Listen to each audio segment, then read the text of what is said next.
One thing I want to ask you to consider is while reviewing these temptations are attempts at your weaknesses. Temptations are just a test, okay? And the temptation is going to come to you first in a thought, okay? Thoughts don't know you. They are trying to understand you. They're trying to get to know you. But you're not obligated to your thoughts. You don't owe your thoughts anything. Now, to the degree that you can shift off of that thought and consider it, get out of here. The hell is that? Is a good thing because that's going to be outlined here in these three temptations and things with the structure of reality, building up the self, and finding your true meaning.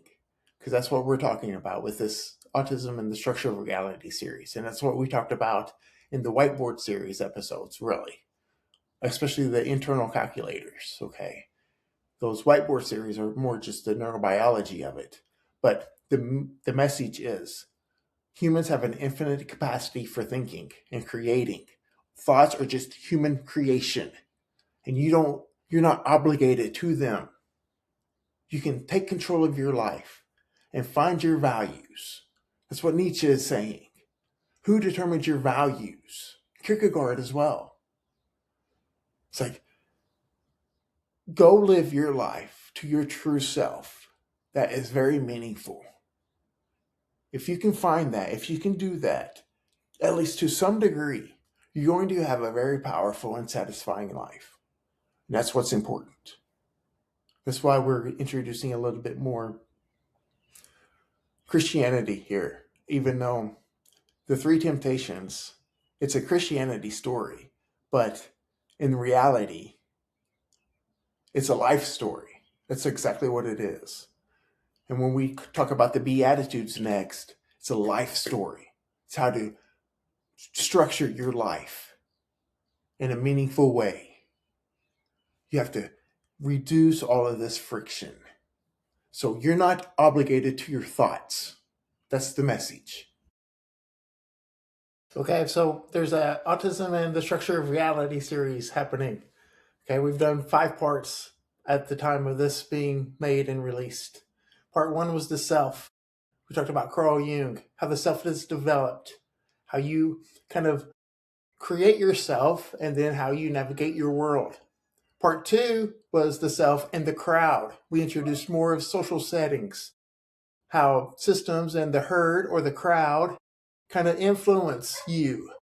We introduced Soren Kierkegaard, fantastic, underrated, and Nietzsche, Beyond Good and Evil, mainly, Dostoevsky, and then some more Carl Jung. Those are 4 prominent and very meaningful writers for life.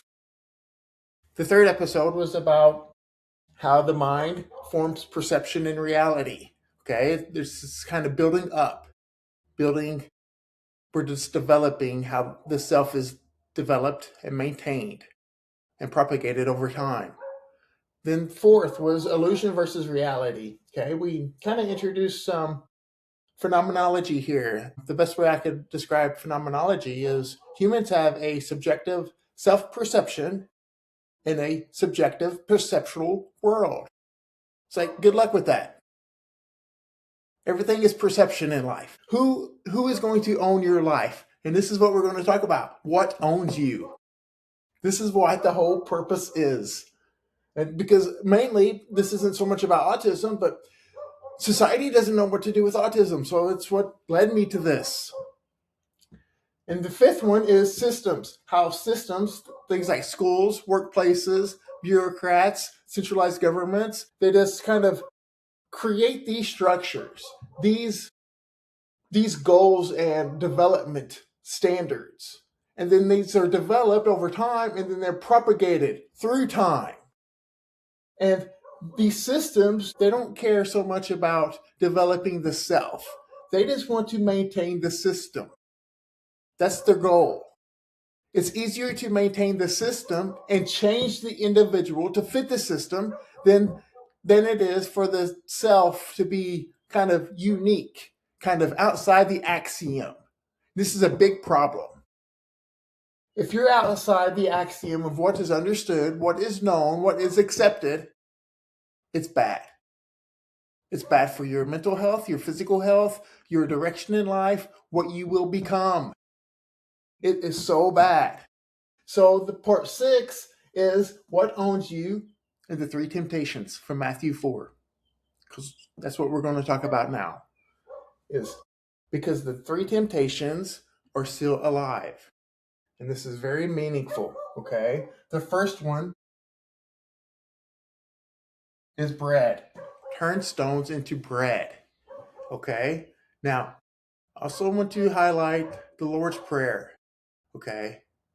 Because we're going to dissect why bread, okay? The first temptation is, if you remember the 5 parts that we've built so far, this first temptation is all about the self. How are you going to maintain and control yourself? What do you find valuable in life? Where are you spending your spotlight of attention to? This temptation is forcing you to live off of your here and now, your basic needs. I'm not discounting. Some people live off of their basic needs because they have to. I'm not discounting that. I am saying you're going to live off of reaction, your reactivity, your impulses, your here and now. What grabs your attention? You're fragmented. And this is a big part of modern society, modern culture. We've mentioned a little bit about how our reward system is built with effort first, and then you receive the reward.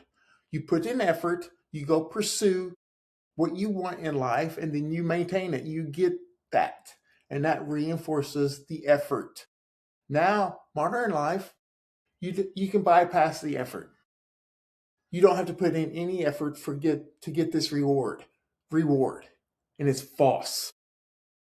So this is basically living. I want to draw this box. This box is meaningless as it is right now, but I'm going to explain it. Everything you know, everything you are as a living organism can be fit into this. It's not fixed. You can expand. Humans have an infinite capacity to think, create, grow, change.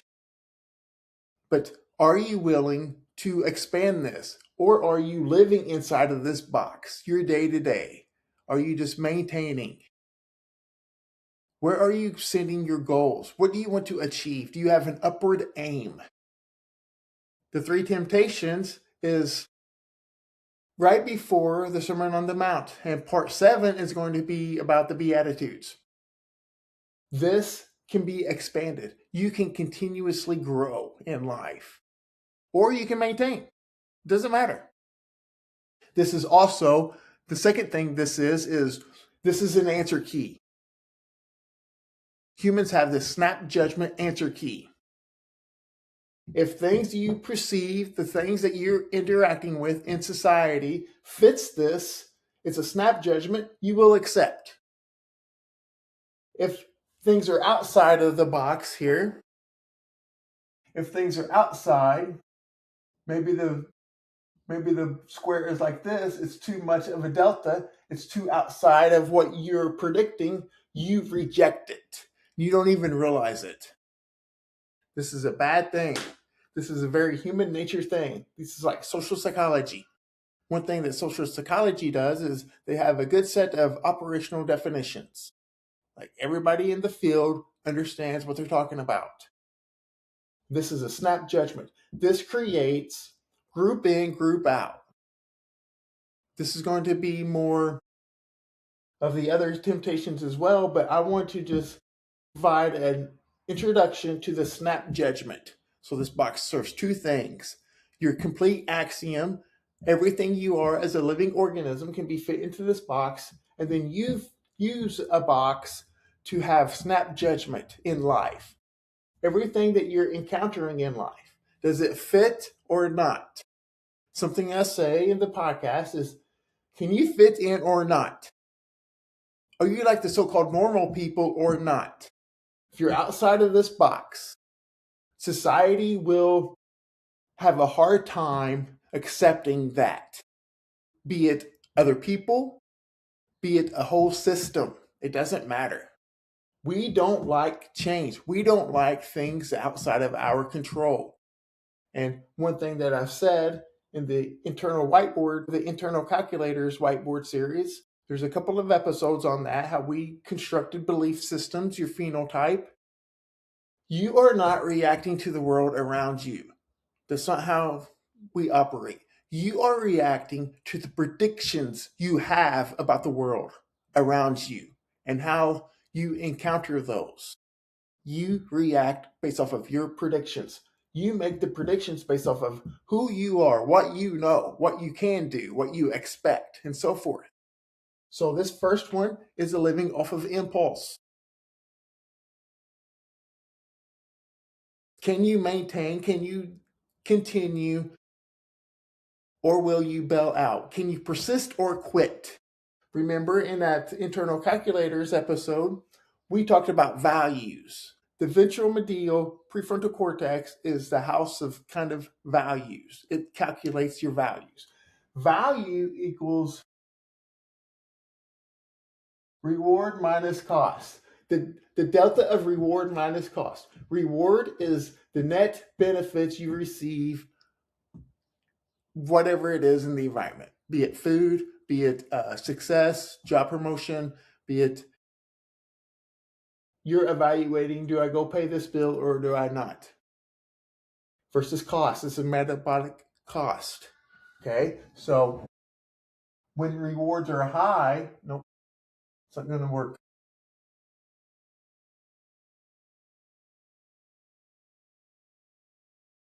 Remember, this is on a seesaw. When rewards are high, you will repeat. And your biology, which is what this is overtaking your meaning and just living off of quick, impulsive biology to satisfy your needs. Your needs. It's fake.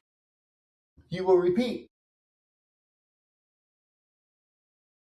If cost is high, outweighs the reward, the net benefits is too demanding, you will avoid. You're avoiding that. So when things are hard, you avoid it. That's what this is. Don't prepare yourself. Don't have strength. Don't trust. Just avoid. Get back into your box. So this is impulse. Living reactive. You could say this is weakness. Carl Jung called this instinctual self. Instinctual self. So first one, you're living reactive. You're losing focus of your goals, your meaning in life. You're letting these things overtake you and occupy your time. It's a good thing to ask yourself, how do you occupy your time? Are you going to have regrets later in life? Can you bail? Or do you bail when things get hard? Can you persist or quit? The second temptation is the temple. There's going to be a progression here between the first, second, and third. But I hope I don't bypass that because I'm not going to say it yet. So the temple. Prove yourself. Show yourself. Show the world who you are. If you're the Son of God, show us. So, and this is a trap. Okay? This is a trap because this is all about image. External image. Where do you find your validation?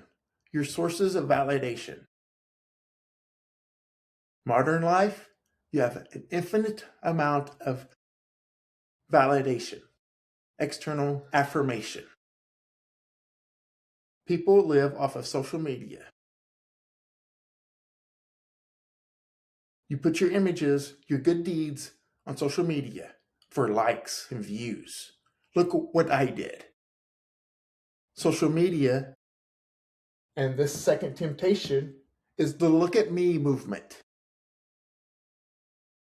In the podcast episode on the three temptations, the audio version, I say, I want to tell you, people put their good deeds on Facebook. You're trapping yourself. You're suffocating your life. People do a good deed, and the first thing that they want to do is external validation. It adds on to this. You are destroying yourself. People buy lunch for the police department, and they put their faces on Facebook. Look at me. Look what I did. Look how good I am. This is not good. Jung calls this the persona. But to add into Carl Jung, it's when the ego and persona clash. Okay, because that will destroy the self. The persona, if you remember, is how you change yourself to fit into society. If that's a big delta, if that's a big change, it's going to be a lot of problems. Can you fit in or not? Are you like the so-called normal people or not? This is a big thing. This is be recognized, be validated, be accepted by everyone, regardless of your goals, regardless of your true self, regardless of your meaning. This is not a good thing. And social media will hijack you. Remember? Because effort, then reward. You have to understand that. All of these endless scrollings and clickbait and controlling your attention. How are you going to live life? You going to have regrets? Are you going to accomplish the things that you can do? The things that you want to do and you will do? So truth does not have to be performed to be real, okay? He doesn't have to prove himself as the Son of God. It's worthless to his mission. My time has not yet come. John 2 is a hidden message about marriage and the cross and eternal life. John 2 is about eternal life. That's the marriage. That's the purpose of the Bible and marriage. 3, the kingdoms. Each temptation, the evil one is taking him higher and higher. Okay? This is what the self. So the self is just who you are. And then getting affirmation. The evil one takes him to a higher place. Like geographically. It has metaphorical meaning though. A higher place. And then another higher place. This is the highest place. The evil one is saying to him, to Jesus, if you have this good word, if you have this good message, just take control over the people. Force your message and propagate it out faster. You can spread your message faster if you just take control of the kingdoms.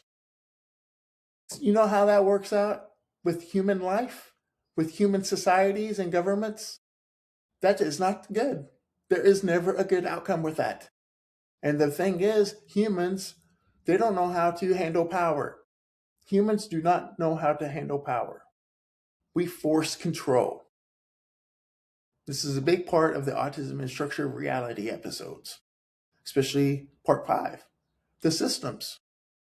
It's easier to change the individual to fit into the overall goal of the system, be it a school system, be it your workplace, be it your government. Doesn't matter. Fit in or not. This is what the evil one is trying to say. Just go ahead and take control over the world. Force your word. That is complete opposite. That is a complete contrast of Jesus's message. Word of mouth. In the beginning was the Word. And the Word was with God. And the Word was God. Spread your message now. Force it. Be like the Pharisees, where actions and words are not aligned. So, Jesus says, take order. That is not the order. That is not the goal. Get behind me, Satan. So, this is about power, forced power. Jung calls this inflated. Inflated self from Carl Jung. This is domination, okay?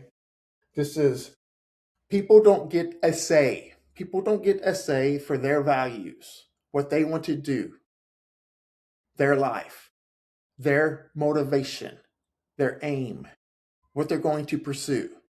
You're forced to. Now, a problem with modern government is it's more covertly because they've learned over time. They learn from mistakes and they can now covertly force power, force you to be what we have to be in order to maintain their agenda. I'm not going conspiracy theory here, but it's true. So this one is about survival, living off of now, forget long term, fill your basic needs. This one is about image. Be who you are, show the world that you are a fantastic person by force. And this is controlling through massive force and massive power. This is spreading the word forcefully over time.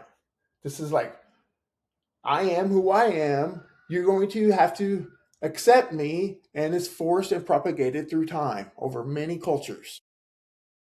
That is not a good thing. So if you have a good spotlight of attention, if you can weed through and understand things, give yourself the best chance, not to live reactively, not lose focus of yourself. You can tolerate discomfort. Things in life that are valuable is going to be discomforting. Okay? If you arrive at a truth with comfort, you should consider that incomplete. If something in the environment, your perception of something comes with ease, you should evaluate that more detail.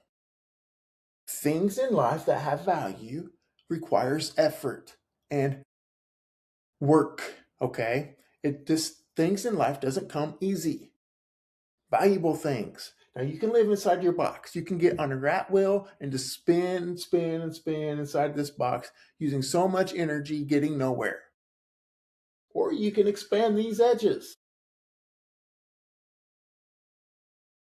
This is being grounded without the external validation, because remember the phenomenology. Humans have a subjective self-perception in a subjective perceptual world. If you're living off of external image, good luck, because you will receive an infinite amount of perception, subjective perception.